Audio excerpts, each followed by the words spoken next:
ठरलं तर मग या मालिकेच्या पुढील काही येणाऱ्या भागांचे अपडेट जाणून घेऊया आपल्या आजच्या या व्हिडिओमध्ये। चला तर मग मित्रांनो, अजिबात वेळ वाया न घालवता सुरुवात करूया आपल्या आजच्या या व्हिडिओला आणि जाणून घेऊया ठरलं तर मग मालिकेच्या पुढील काही येणाऱ्या भागांचे अपडेट। तर आता आपण इथे पाहणार आहोत की कशा पद्धतीने आता अर्जुन समोर नागराज काकाबद्दलचं जे गुपित आहे ते येणार आणि अर्जुनला कळून चुकणार की या सगळ्यामध्ये नागराज काकाचाच हात आहे आणि नागराज काकानेच महिपतला घाबरवलंय आणि म्हणूनच महिपत आपल्याला काही सांगत नाहीये। आता हे सगळं अर्जुनला कसं समजणार हे जाणून घेऊया आपल्या या व्हिडिओमध्ये। तर आता आपण इथे पाहतोय की जी प्रिया आहे ती नागराजला म्हणत असते की हे बघा, आता आपल्याला लवकरात लवकर हातपाय हलवायला हवे, आपल्याला काहीतरी असं करायला हवं ना की ती जी महिपतची मुलगी साक्षी आहे ना तिचा वापर करायला हवा आणि महिपतला असं चांगलं आपल्याला घाबरवायला हवं की महिपत आपल्या विरोधात तोंड उघडणारच नाही। म्हणजे सध्या तो पोलिसांच्या ताब्यात आहे तेव्हासुद्धा नाही आणि पोलिसांच्या ताब्यातून तो बाहेर पडला तरीसुद्धा त्याने आपल्या विरोधात जाता कामा नये, असं आपल्याला काहीतरी केलं पाहिजे। मग नागराज हा एक जबरदस्त प्लॅन बनवतो आणि तो म्हणजे आता साक्षीला ते घाबरवणार आणि साक्षीचा तो व्हिडिओ ते लोक दाखवणार महिपतला, असं सगळं ठरलेलं असतं। मग त्यासाठी साक्षी आधी घरातनं बाहेर पडायला हवी असं आता प्रिया नागराजला म्हणते। त्यावर नागराज तिला सांगतो त्याची काळजी तू नको करू, काय करायचं ते मी बघतो। तर आता इकडे साक्षीला अचानक दरवाजा ठोकण्याचा आवाज येतो। साक्षी विचार करते यावेळी इथे कोण असेल। आधी तर ती जरा घाबरते, तिला वाटतं की कोणीतरी मला पकडायला तर आलं नाही ना, पण मग आता शेवटी तिच्याजवळ जाऊन दरवाजा उघडण्याशिवाय पर्याय नसतो। त्यामुळे मग आता साक्षी येते आणि दरवाजा उघडते तर दरवाजात कोणीच नसतं। साक्षी घाबरते आणि हाका मारते, कोणी आहे का, कोणी आहे का, कोणी हाकच देत नाही। मग साक्षी ही लगेचच तिकडनं आतमध्ये जात असते, पण इतक्यात तिची नजर खाली ठेवलेल्या एका डब्यावरती पडते। आता ती तो डब्बा उचलते तर त्यामध्ये उघडून बघ असं वरती लिहिलेलं असतं। मग साक्षी तो डब्बा उघडते तर त्यामध्ये आत लिहिलेलं असतं, तुझ्या बापाला महिपत शिखरेला जर सोडवायचं असेल तर तुला माझ्या मदतीचीच गरज लागेल, माझ्या व्यतिरिक्त तुला कोणीही मदत करू शकत नाही, घाबरू नको, मी तुला ओळखतो, तू जिवंत आहेस ही गोष्ट महिपतनेच मला सांगितली होती। महिपत जेव्हा तुळजापुरात जात होता तेव्हापासून त्याने मला तुझी काळजी घ्यायला सांगितली होती, पण ही गोष्ट तुलाही माहीत पडू नये अशी त्याची इच्छा होती, त्यामुळे मी तुझ्या समोर कधी आलोयच नाही। पण आता मला कळलंय की महिपतला माझ्या मदतीची गरज आहे, म्हणून तू मला भेटायला ये। मी तुला ठिकाण आणि वेळ सगळं काही या चिठ्ठीच्या शेवटी पाठवलेलंच आहे। आणि मग साक्षी आता ती चिठ्ठी वाचते आणि त्या ठिकाणी जाते, कारण तिच्याकडे महिपतला वाचवण्यासाठी दुसरा कुठला पर्यायच नसतो। साक्षी त्या ठिकाणी येते तर तिकडे कोणीच नसतं। साक्षी हाका मारू लागते, कोणी आहे का, कोणी आहे का, कोणी आहे का इथे, हॅलो हॅलो, मला भेटायला बोलवलं होतं ना तुम्ही, कोणी आहे का इथे, हॅलो। आता साक्षी घाबरते, साक्षी विचार करते मला फसवण्यासाठी कुणी हा सर्व ट्रॅप तर नाही ना रचला आणि मी फसले तर नाही ना, नाही, मला इकडनं जायला हवं। आता लगबगीनं साक्षी तिकडनं निघण्याचा प्रयत्न करू लागते आणि ती प्रयत्न करत असतानाच अचानक आता त्या ठिकाणी आग लागते। आता तिकडे आग लागल्याबरोबर इकडे साक्षी घाबरते आणि म्हणते, बापरे, हे सगळं काय घडतं इथे, कोण आहे इथे, कोण करतं हे सगळं, समोर या, समोर या। पण कोणीच आता समोर येत नसतं। साक्षी पूर्णपणे घाबरलेली असते, वाचवा वाचवा, मला इकडनं बाहेर काढा, वाचवा वाचवा, मला इकडनं बाहेर काढा, असं ती आता ओरडू लागते। आता तिला वाचवायला कोणीच येत नसतं। त्याच संधीचा फायदा घेऊन नागराज या सर्व गोष्टींचा व्हिडिओ बनवतो। आता खरं तर हे सगळं नागराजनेच केलेलं असतं, साक्षीला घरातून बाहेर काढून घाबरवून तिचा व्हिडिओ शूट करण्यासाठी। नागोबा आता व्हिडिओ शूट करतो आणि आपलं काम झालं असं म्हणत तो व्हिडिओ घेऊन लगेचच तो पोलीस स्टेशनला पोहोचतो। आता पोलीस स्टेशन बाहेर एक हवालदार चहा पित असतो, त्यावेळी नागराज त्या हवालदाराला 500-500च्या 7-8 नोटा दाखवतो। त्याबरोबर तो हवालदार म्हणतो, काय हे सगळं, त्यावर लगेचच नागराज म्हणतो, या सर्व नोटा तुझ्या होऊ शकतात, फक्त माझं 2 मिनिटांचं काम तुला करावं लागेल. त्यावर तो म्हणतो काय काम करायचं आहे. त्यावर मग लगेचच नागोबा त्याला सांगतो, आतमध्ये जो महिपत शिखरे आहे ना त्याला मी तुला एक व्हिडिओ सांगेन, तेवढा व्हिडिओ दाखवायचा आहे. त्यावर हवालदार म्हणतो की नाही नाही, हे बघा मला असं काहीही करता येणार नाही. सावंत साहेबांनी त्यांना 3rd डिग्रीवर घ्यायला लावलं आहे, म्हणजे नक्कीच त्यांचा गुन्हा काहीतरी गंभीर असणार. मी असं नाही करू शकत. त्याबरोबर लगेचच नागोबा म्हणतो ठीक आहे, आता जर तुम्हाला नसेल जमत तर काय करणार, मी बघतो दुसरा कोणीतरी हवालदार. आणि हे हवालदार लोक एवढे हुशार असताना तुम्ही की एकाने केलेलं काम दुसऱ्याच्या कानीही लागत नाही. मग आता तुमची इच्छा नसेल तर मला दुसरं कोणीतरी बघायला हवं. त्यावर तो म्हणतो नाही नाही मी करतो, द्या मला पैसे. आणि मग तो हवालदार लगेचच नागोबाकडनं तेवढे पैसे घेतो. आणि आता नागोबा त्याला सांगतो काम व्यवस्थित केलंस तर आणखीन मिळेल. त्याबरोबर मग तर तो हवालदार अगदी खुशच होऊन जातो. आणि आता तो व्हिडिओ महिपतकडे घेऊन येतो. आता महिपतचे दोन्ही हात बांधून ठेवलेले असतात, वरती महिपतला लटकवलेला असतो. आणि आता तो हवालदार येतो. त्याबरोबर लगेचच आता महिपत म्हणतो ये आलास का तू, आता तू सुद्धा मला रिमांडवर घेणार असशील ना, घे तू पण रिमांडवर घे, मला काही फरक पडत नाही. ह्या महिपत शिखरेमध्ये खूप ताकद आहे, खूप जोर आहे. पण आता तो म्हणतो मी तुम्हाला व्हिडिओ दाखवायला आलो आहे. आणि मग महिपतला आता तो व्हिडिओ दाखवला जातो ज्यामध्ये साक्षीला हे असं घाबरवलेलं असतं. महिपत तो व्हिडिओ बघून खूपच जास्त टेन्शनमध्ये येतो आणि तो घाबरतो सुद्धा. त्याला वाटतं की माझ्या लेकीचा जीव धोक्यात आहे. तर आता इन्स्पेक्टर सावंत यांनी ही गोष्ट पाहिलेली असते की एका हवालदाराकडे नागराज काका आले. नागराज काकांनी आपला मोबाईल त्या हवालदाराकडे दिला. हवालदार मोबाईल घेऊन गुपचूप आतमध्ये गेला. महिपतला त्याने काहीतरी त्या मोबाईलमध्ये दाखवलं आणि तो बाहेर आला व नागराज काकांना पुन्हा त्याने मोबाईल परत दिला. आता हे सगळं सावंतांना जरा संशयास्पदच वाटतं. त्यामुळे इन्स्पेक्टर सावंत या सर्व गोष्टी लगेचच अर्जुनला सांगून टाकतात. आणि अर्जुनला ते हेही सांगतात की मला त्या महिपतचं वागणंही बरोबर वाटत नाही आहे आणि त्या दुसऱ्या माणसाचं म्हणजेच नागराजचं, तुमच्या नागराज काकांचंही वागणं बरोबर वाटत नाही आहे. तर आता अर्जुन म्हणतो मी पोलीस स्टेशनला ताबडतोब पोहोचतो. त्याबरोबर मग आता लगेचच इकडे सायली हे अर्जुनला म्हणते काय म्हणालात तुम्ही. त्यावर अर्जुन म्हणतो हे बघ बायको, अगं आता काम आहे म्हटल्यावर जायला तर हवंच. आणि तू का माझी उगाचच्या उगाच एवढी जास्त काळजी करतेस. मी सांगितलं ना तुला मी ठीक आहे म्हणून, तर खरोखर मी ठीक आहे. आणि मी तुझी शपथ, तुझ्या गळ्याची शपथ घेऊन सांगतो की मला काहीही होत नाही आहे, मी एकदम व्यवस्थित आहे. अगं जर मला काही त्रास होत असता तर मी स्वतःहून मी जातो असं म्हटलं असतं का. नाही का नाही, मी खरंच एकदम ठणठणीत आहे, एकदम व्यवस्थित, मला काहीच होत नाही आहे. प्लीज जाऊ देत ना मला. आणि खरोखर तिकडे जाणं गरजेचं आहे, महत्त्वाचं काम आहे, म्हणूनच तुझ्याजवळ एवढा हट्ट करून तर जातो. प्लीज सायली. इतक्यात इन्स्पेक्टर सावंत यांचा अर्जुनला मेसेज येतो. त्याबरोबर अर्जुन म्हणतो हे बघ इन्स्पेक्टर सावंत सतत मेसेज आणि कॉल करतायत, प्लीज जाऊ देत, महत्त्वाचं काम आहे म्हणून जातोय ना, लगबगीने. त्याबरोबर सायली अर्जुनला म्हणत असते पण असं काय महत्त्वाचं काम आहे तुमचं. अर्जुन म्हणतो ते तुला घरी आल्यावर सांगेनच ना मी, तुझ्यापासून थोडीच ना मी काही लपवलं. त्यावर सायली म्हणते हो बघितलं, सचिन भाऊजींच्या बाबतीत तुम्ही जे काही वागलाय ना माझ्याबरोबर ते अजूनही मी विसरलेले नाही. नाही तुम्ही आजारी आहात म्हणून मी तुम्हाला काही बोलत नाही आहे म्हणजे मी सगळं विसरूनच गेले, असं होत नाही, समजलं ना तुम्ही. त्याबरोबर लगेचच अर्जुन म्हणतो म्हणजे अजूनही ते सगळं तुझ्या लक्षात आहेच का. सायली म्हणते लक्षात आहे का म्हणजे आहेच, मी नाहीच विसरणार आहे त्या गोष्टी. अर्जुन म्हणतो बरं सॉरी, पण आता मी जाऊ का प्लीज. त्यावर सायली म्हणते ठीक आहे जा, तसंही तुम्ही थोडंच माझं ऐकणार होतात.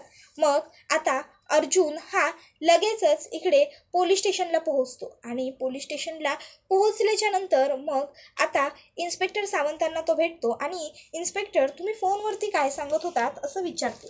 त्यावर इन्स्पेक्टर सावंत हे अर्जुनला म्हणू लागतात की मी हेच सांगत होतो मिस्टर सुभेदार तुम्हाला की ते जे तुमचे नागराज काका आहेत मला त्यांचं वागणं संशयास्पद वाटतं. नाही म्हणजे ते इकडे आले होते आणि त्यांनी हवालदाराला त्यांचा मोबाईल दिला आणि पैसे सुद्धा दिले आणि सांगितलं की हा व्हिडिओ त्या महिपतला दाखवायचा. हवालदारांनी सुद्धा महिपतला तो व्हिडिओ दाखवला. या सगळ्यात काहीतरी गोडबंगाल नक्की आहे. त्याबरोबर अर्जुन म्हणतो की हे सगळं नेमकं काय आहे हे आपल्याला शोधून काढावं लागेल इन्स्पेक्टर. त्यावर इन्स्पेक्टर म्हणतात होच तर, म्हणून मी तुम्हाला सुद्धा सांगावं असा विचार केला. अर्जुन म्हणतो मला त्या हवालदाराला भेटता येईल का? त्यावर इन्स्पेक्टर सावंत होकार देतात. मग आता अर्जुन त्या हवालदाराला भेटतो आणि त्याला विचारतो की कसला व्हिडिओ तू महिपतला दाखवलास? त्याबरोबर हवालदार आता घाबरतो आणि कचरतो सुद्धा. तो म्हणतो व्हिडिओ? ओ साहेब काय बोलताय तुम्ही? मी कसला व्हिडिओ दाखवला आणि कोणाला? त्याबरोबर अर्जुन म्हणतो हे बघ, माझ्यासमोर जास्त नाटक करू नकोस. तुला काय वाटतं मला माहीत नाही आहे का? मला सगळं माहिती आहे. तू महिपतला कसला तरी व्हिडिओ दाखवलास ना? काय साठलोट आहे तुझं आणि महिपतचं? सांग लवकर. तुला तुझी नोकरी प्रिय नाही आहे का? त्याबरोबर मग त्या हवालदाराचा नाईलाज होतो आणि तो हवालदार शेवटी खरं सांगतो आणि म्हणतो की साहेब अहो, मला त्या नागराज साहेबांनी एक व्हिडिओ दिला होता महिपत साहेबांना दाखवायला. आता त्यात काय होतं काय नाही हे मला खरंच ठाऊक नाही, शपथ सांगतो बघा. त्याबरोबर मग अर्जुन हा विचार करतो की याचा अर्थ नक्कीच नागराज काकाचा या सगळ्याशी काहीतरी संबंध आहे. मग तो सायलीकडे येतो आणि सायलीला ह्या सर्व गोष्टी सांगतो की सायली हे असं असं आहे. तर दुसऱ्या बाजूला आता इथे सचिन हा मात्र विचार करत असतो की साक्षी ती समिधा आहे असं माझ्याबरोबर खोटं बोलली आहे ना, मग आता मी तिचा चांगला फायदा करून घेतो. तर दुसरीकडे आता सायली ही अर्जुनला म्हणते असं काय वाटतंय तुम्हाला, नेमकं काय घडलंय ते मला व्यवस्थित सांगा बरं. मग आता पोलीस स्टेशनमध्ये घडलेला सर्व प्रसंग अर्जुन हा सायलीला समजावून सांगतो आणि हे असं असं आहे असं सुद्धा म्हणतो. त्यावर आता हे सगळं ऐकून सायली म्हणते बापरे, यातलं तर मला काहीच माहीत नव्हतं. हे जर असं असेल तर आपल्याला लवकरात लवकर रविराज काकांच्या कानावर घालायला हवं. मग सायली आणि अर्जुन रविराज काका आणि प्रतिमा आत्याच्या घरी येतात आणि घरी आल्याच्या नंतर मग अर्जुन आता रविराज काकांना सर्व गोष्टी सांगतो. आता रविराज काका म्हणतात की जर असं असेल तर नक्की ती व्यक्ती कोण आहे, कोणाला नागराजने मदत केली आहे हे सगळं शोधून काढावं लागेल आणि तो व्हिडिओ महत्त्वाचा म्हणजे कसला हे बघावं लागेल. पण तो व्हिडिओ आपण कसा बघणार, त्या व्हिडिओपर्यंत आपण पोहोचणार कसं? त्याबरोबर लगेचच आता प्रतिमा आत्या म्हणते त्याची काळजी तुम्ही कुणीही करू नका. नागराज भाऊजींचा फोन तपासायचा आहे ना, मी तपासते त्यांचा फोन. आता सगळ्यांनाच प्रश्न पडतो की नक्की आता प्रतिमा आत्या काय करेल आणि कसा आता ती नागराज काकाचा फोन तपासेल. प्रतिमा आत्या आता संध्याकाळी जेव्हा नागराज काका कामावरून येतो तेव्हा नागराज काकाला म्हणते भाऊजी कुठे गेला होतात? त्यावर नागराज काका गडबडतो. प्रतिमा आत्या लगेचच म्हणते अहो कामावरूनच येत असाल ना बाहेरून काहीतरी, असू द्या काही हरकत नाही, तुम्ही दमून आला असाल ना, मी तुमच्यासाठी मस्त गरम गरम कॉफी घेऊन येते. नागराज म्हणतो अगं नाही वहिनी नको, कॉफी कशाला, माझी सुमन सापडत नाही आहे, मला खूप दुःख झालं आहे गं. त्यावर ती लगेचच म्हणते अहो भाऊजी सुमनला आपण सगळे मिळून शोधतोयच, पण सुमन सापडत नाही आहे म्हणून तुम्ही हे असे जीवाचे शरीराचे हाल करून घेतलेत. हे जर सुमन आल्यावर तिला कळलं तर तिला तरी बरं वाटेल का? तुम्ही थांबा, मी येतेच तुमच्यासाठी पटकन कॉफी घेऊन, तुम्ही फ्रेश व्हा. मग लगेचच आता प्रतिमा आत्या किचनमध्ये येते, कॉफी बनवते आणि कॉफीमध्ये जायफळ किसून घालते आणि ती कॉफी नेऊन ती नागराज काकाला देते आणि म्हणते भाऊजी कॉफी पिया, तुम्हाला जरा बरं वाटेल. नागराज काका कॉफी पितो आणि अर्ध्या तासाच्या आतच नागराज काकाला आता झोप यायला लागते आणि नागराज काका आता झोपून घेतो. नागराज काका झोपून गेल्याबरोबर लगेचच आता प्रतिमा आत्या तिकडे जाते आणि अलगद नागराज काकाचा उशाला ठेवलेला फोन बाजूला घेते आणि त्या फोनमधला तो व्हिडिओ बघते. तर त्यामध्ये साक्षी असते आणि साक्षीला नागराजने कसं आग लावलेलं असतं ते सगळं दिसत असतं. मग प्रतिमा त्या तो व्हिडिओ लगेचच सायलीच्या फोनवरती पाठवते आणि त्यानंतर मग आता सायली, अर्जुन, रविराज काका हे सगळेच बाहेर तो व्हिडिओ बघतात. आता तो व्हिडिओ बघितल्याच्या नंतर अर्जुनच्या लक्षात येतं याचा अर्थ साक्षी अजूनही जिवंत आहे आणि ही गोष्ट नागराज काकाला माहिती आहे आणि याच गोष्टीचा फायदा नागराज काका स्वतःचा बचाव करण्यासाठी करत आहे. नाही नागराज काका म्हणजे फक्त आणि फक्त स्वतःचा फायदा बघतोय. याचा अर्थ नक्कीच जर तो महिपतसारख्या माणसाला असं ब्लॅकमेल करतोय तर त्याचा ह्या सगळ्याशी काहीतरी संबंध आहे. काहीतरी संबंध असल्याशिवाय नागराज काका हे एवढं सगळं करणार नाही असा आता विचार तो करू लागतो. पण नेमका नागराज काकाचा ह्या सगळ्याबरोबर काय संबंध असेल, नागराज काकाला काय गरज पडली असेल, ते सुद्धा महिपतला ब्लॅकमेल करायची. त्या दोघांची मैत्री होती असं मगाशी तोच म्हणत होता. पोलीस स्टेशनमध्ये. आणि आता तो नागराजला काका महिपतला घाबरवतोय, ते सुद्धा साक्षी जिवंत आहे या गोष्टीमुळे. नाही, याचा अर्थ नक्कीच नागराज काकाचा त्या अपघाताबरोबर काहीतरी संबंध आहे. म्हणूनच नागराज काकाची अशी इच्छा आहे की महिपतने तोंड उघडू नये. तर दुसऱ्या बाजूला आता प्रिया विचार करते, ह्या नागोबाला कधीच काम करायला लावलंय, काल प्लॅन ठरलाय, अजून ह्या नागोबाचा काही फोन नाही, काही मेसेज नाही, काही नाही. काय करतोय काय माहिती. मीच आता फोन करून बघते. मग प्रिया लगेचच नागोबाला कॉल करते आणि आता ती नागोबाला विचारायला लागते की तुम्ही सगळं, पण तोपर्यंत फोन कट होतो. आता फोन असा अचानक कट झाल्यामुळे प्रिया घाबरते. प्रियाला टेन्शन येतं की हा नागोबा पुन्हा तर मला लटकवायच्या फिरातमध्ये नाही आहे ना, याचं नेमकं चाललंय काय, हा नेहमी असा विचित्र कसा काय वागतो. जर यावेळी ह्या नागोबाने मला गंडवलं तर मग मात्र मी नागोबाला सोडणार नाही, जन्माची अद्दल घडवणार मी यावेळी नागोबाला. काय समजतो काय हा स्वतःला, याच्या मनात येईल तेव्हा, याच्या मनात येईल तसं हा वागणार आणि मी याला वागू देणार नाही. हा जे विचार करतोय ना ते अत्यंत चुकीचे विचार आहेत. ह्याला माहीत नाही आहे की प्रिया काय आहे. प्रिया जर काय आहे हे याला एकदा कळलं ना तर बरोबर ह्याला अद्दल घडेल. पण सध्या मला असं वागून चालणार नाही, कारण मला याची गरज आहे. आणि मग लगेचच आता प्रिया ही पुन्हा एकदा नागोबाला कॉल करते. आता नागोबाला फोन केल्याबरोबर नागोबा फोन उचलतो. प्रिया म्हणते, अहो काय चाललंय तुमचं नागराज काका, मी तुम्हाला फोन करते आणि तुम्ही माझे फोन घेत नाही आहात. काय झालं आपल्या कालच्या प्लॅनचं, व्यवस्थित सक्सेसफुल झाला ना. त्यावर नागराज तिला म्हणत असतो, मी काय तू नाही आहे ना प्रिया, मी हातात घेतलेलं कुठलंही काम सक्सेसफुल केल्याशिवाय थांबत नाही, समजलं ना. त्यामुळे तू मला विचारू नकोस मी काम व्यवस्थित केलं का नाही. ते काम व्यवस्थित झालेलं आहे आणि साक्षी भरपूर घाबरलेली सुद्धा होती. मी तो व्हिडिओ व्यवस्थित बनवला आहे आणि तो व्हिडिओ मी महिपतला दाखवलेला सुद्धा आहे. आता काहीच काळजी करण्याची आपल्याला गरज नाही आहे. म्हणजे सगळीकडून, अगदी सगळीकडून आपण सेफ आहोत, अगदी सेफ. महिपत आपलं काहीही बिघडवू शकणार नाही आहे, समजलं. त्यावर हे ऐकून आता प्रियाच्या डोक्याचं टेन्शन कमी होतं. प्रिया म्हणते, आता कुठे माझ्या जीवात जीव आला आहे, आत्ता कुठे मला जरा बरं वाटतंय. नाही म्हणजे मला टेन्शनच आलं होतं की तो महिपत पोलिसांच्या समोर जर काही पचकला तर काय होईल वगैरे वगैरे. त्याबरोबर लगेचच आता नागोबा, आता टेन्शन गेलं ना, मग आता फोन ठेव असं म्हणतो. त्याबरोबर प्रिया फोन कट करते. तर दुसऱ्या बाजूला आता इकडे साक्षीला सुद्धा खूपच जास्त टेन्शन आलेलं असतं. ती विचार करत असते की कोण असेल ती व्यक्ती जिने माझ्याबरोबर हा सर्व प्रकार केला आणि काय मिळालं असेल मुळात तिला हे सगळं करून, ते सुद्धा माझ्याबरोबर. कोण असेल ही व्यक्ती असा विचारच करत साक्षी राहिलेली असते.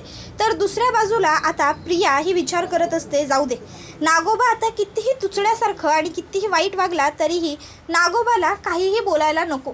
कारण सध्या आता नागोबा हा माझ्यासाठी फायद्याचा आहे. जर मी काही बोलले तर नागोबा हा ताबडतोब माझा काटा काढण्याचा प्रयत्न करू शकतो. त्यामुळे सध्या तरी मला नागोबाच्या फेवरमध्ये राहावंच लागणार आहे, असा विचार प्रिया करू लागते. त्याबरोबर हा व्हिडिओ इथेच संपतो. व्हिडिओ आवडला असेल तर व्हिडिओला लाईक करा, चॅनलवर नवीन असाल तर चॅनलला सबस्क्राईब करा आणि बेल आयकॉन आठवणीने प्रेस करा, जेणेकरून तुम्हाला पुढच्या प्रत्येक व्हिडिओचं नोटिफिकेशन मिळत जाईल आणि सर्व व्हिडिओंचा आनंद हा अगदी उत्तम पद्धतीने घेता येईल. चला तर मग प्रेक्षकांनो, आजच्या पुरतं इथेच थांबूया. टाटा, बाय बाय, धन्यवाद, take care all of you.